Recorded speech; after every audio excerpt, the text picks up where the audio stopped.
ছেলেটার পরিবারটা কিন্তু সত্যিই খুব ভালো, আর ওদের সঙ্গে সম্বন্ধ হলে আমাদের জন্য সেটা খুব ভালো হবে। আর ছেলেটা বাইরে পড়াশোনা করেছে, কি সুন্দর বাবার সাথে নিজেদের ফ্যামিলি বিজনেস সামলাচ্ছে। আমি কি কিছু ভুল বললাম? তুমিও কিছু বলো না। এই বাড়িতে কেউ শোনে আমার কথা? না তুমি, না তোমার ছেলে। দেখলে, ড্যাডও চায় না আমি কারোর সাথে দেখা করবো না।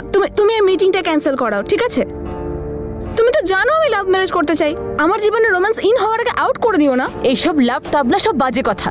যা কিছু হয় তা বিয়ের পরেই হয়। মম, আরে এসব কি বলছো তুমি? হায় কপাল, ছেলেটার সঙ্গে আবার দেখা তো কর। হতে পারে তারপর তোর ওকে পছন্দ হয়ে গেল। আর তাছাড়াও আমি কি তোকে এক্ষুনি বিয়ে করতে বলছি? আমি তো শুধু দেখা করতেই বলছি, তাই না? আন্টি তো একদম ঠিকই বলছেন। নমস্কার আঙ্কেল। শোনো এসএসপি সাহেব, তুমি ওর মেয়েকে অনাথ করে দিয়েছো। আপনার শরীর কেমন আছে uncle?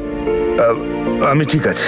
And aunty, I am so sorry. সেদিন আসলে ওখানে না এত জোরে। ছাড়, তুই শুধু আমাকে এটা বল, তোরও কি মনে হয় না ছেলেটার সঙ্গে ওর দেখা করা উচিত? হ্যাঁ আন্টি, অবশ্যই। আরে সেটাই তো আমিও বলছি, দেখা করতে কি অসুবিধা? একবার দেখা কর না, কি যায় আসে?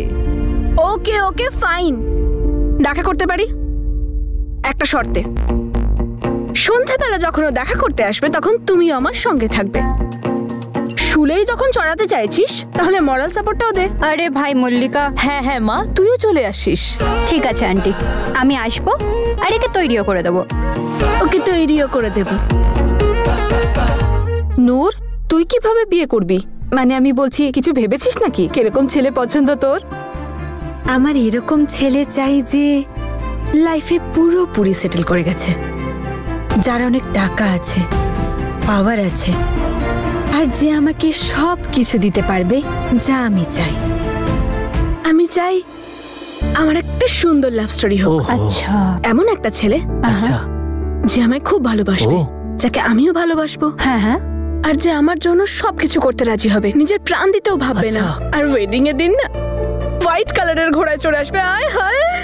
আর ওর কাছে একটা বড় গাড়ি থাকতে হবে। ও যখন আমার সামনে এসে দাঁড়াবে না, তখন মনে হবে অনেক দূরে কেউ একটা গিটার বাজাচ্ছে। আচ্ছা। ও আমায় ভালোবেসে একটা টাইট হাগ করবে। যখন আমায় টাচ করবে না, তখন কারেন্ট লাগবে। যে আমায় এত ভালোবাসবে, এত ভালোবাসবে, এত ভালোবাসবে।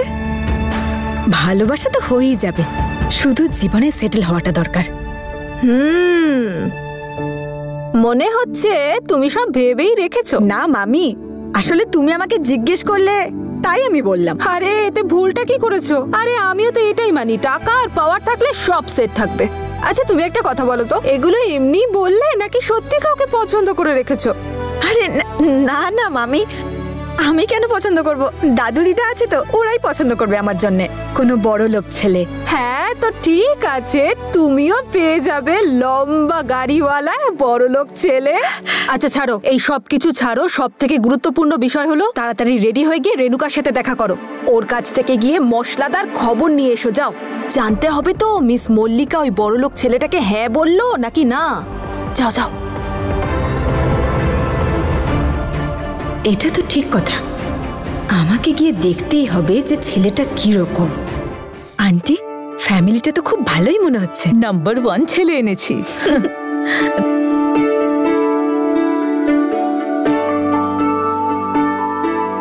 ও হলো নূর, আমাদের এক ফ্যামিলি ফ্রেন্ডের মেয়ে। আমায় আজ সাহায্য করতে এসেছে। নমস্কার। ভালো থাকো মা। প্লিজ কিছু খান না।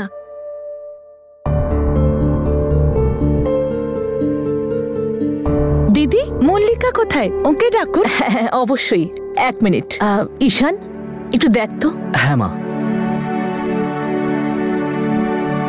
ওই তো এখানে।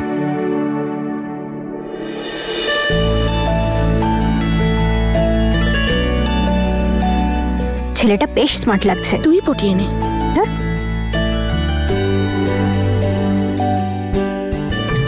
আয় মা আয়। এই দেখুন, ও হলো আমাদের মেয়ে মল্লিকা। নমস্কার। নমস্কার। খুব ভালো থাকো মা।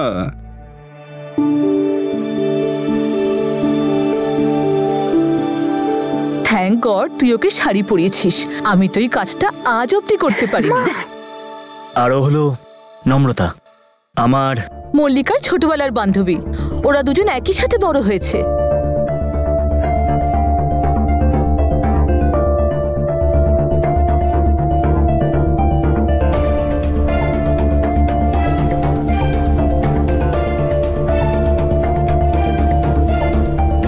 মা, আমার মনে হয় মল্লিকার গৌতমকে কিছুক্ষণের জন্য একা ছেড়ে দেওয়া উচিত। একটু স্পেস পেলে ওরা নিজেদের মতো কথা বলতে পারবে। হ্যাঁ হ্যাঁ অবশ্যই। যা মা, তোরা দুজন একটু বাইরে গিয়ে কথা বল। আরে ওরা কেন বাইরে যাবে? আরে দাদা, অনেক খেয়ে ফেলেছি, চলুন বাইরে গিয়ে পায়চারি করি, আর সেই সুযোগে সারা বাড়িটাও দেখে নি। হ্যাঁ হ্যাঁ চলুন। চলুন যাওয়া যাক।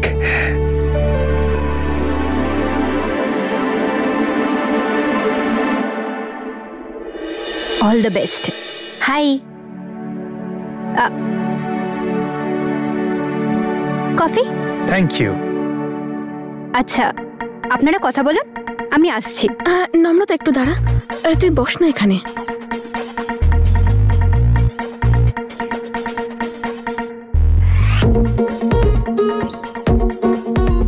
এবার আমায় কিছু করতে হবে।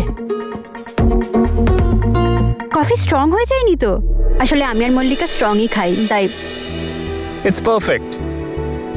আপনার এক্সপোর্টের বিজনেস, তাই না? আমি শুনেছি আজকাল এই বিজনেসের মার্কেট খুব ডাউন যাচ্ছে, তাই না? ইয়েস, ওখানকার তো খুবই খারাপ অবস্থা। আসলে মল্লিকাও ইন্টারন্যাশনাল বিজনেস নিয়ে পড়ছে তো, তাই আসলে। গ্রেট। What about you? আপনার কি সাবজেক্ট? সাইকোলজি আর ইকোনমিক্স। Wow, interesting.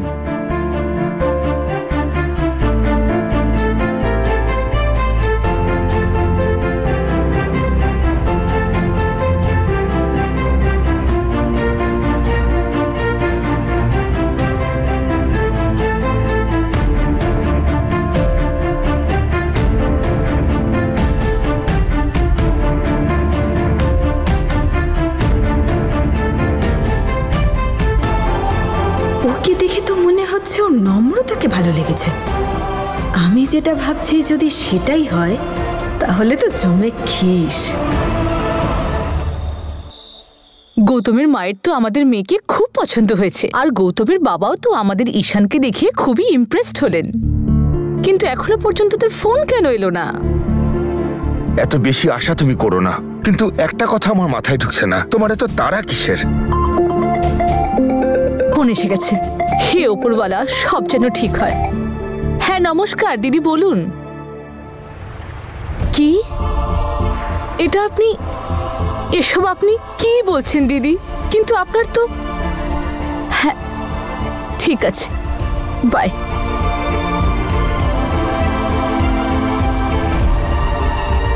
ওনারা রাজি হননি। এবার শান্তি হলো তো? নিজের মেয়েকে হাসির পাত্রী করলে তো?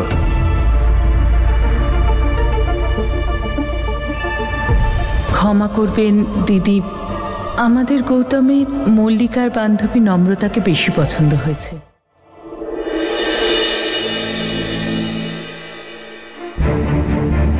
দাদু, আমাকেও খাওয়াও না। আরে বস না। আয় আয় আয় মা, তুইও খা।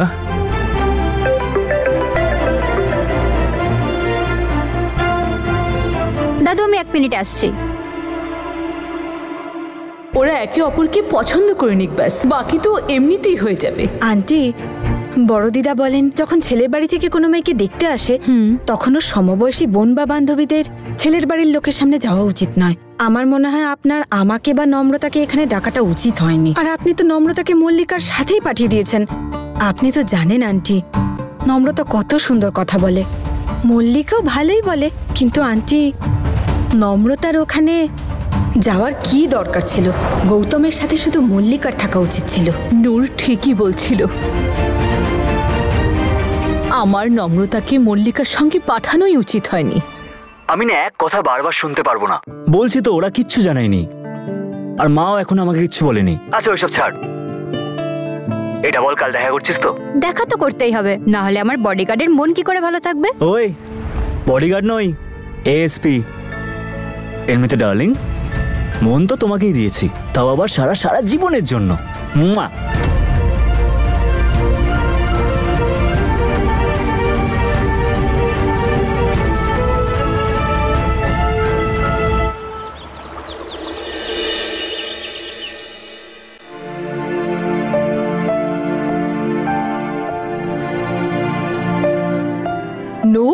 ফিরে এসেছো কলেজ থেকে?